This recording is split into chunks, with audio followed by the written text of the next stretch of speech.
One of my real heroes in life is Pope St. John Paul II.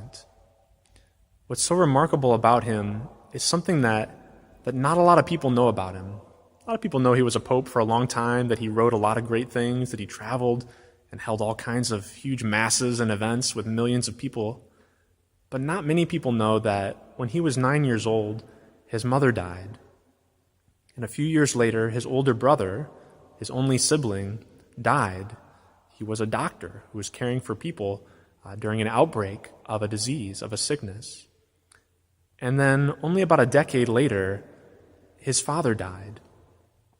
So that John Paul II, young Karol Wojtyła, by the time that he was 21 years old, he had lost his entire immediate family. You would think that the grief, the sorrow of beginning your life in that way would cripple a person. And add to the fact that his country, Poland, was invaded by the Nazis and then lived under oppressive communist rule for decades.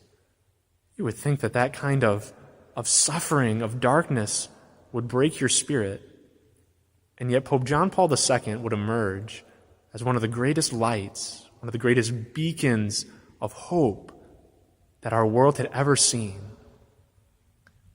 If Pope St. John Paul II, by the grace of God, could be a great light, God's grace will do the same thing for us. When he lost his mother when he was 9, he went to the image of Our Lady of Czestochowa, the same image that hangs above me in St. Hyacinth, and he said, "I need you to be my mother now." And so we say to her, we say to Our Lady, we need you to be our mother, to lead us to the grace of your Son, who can transform any darkness into light and give us hope when we need it most.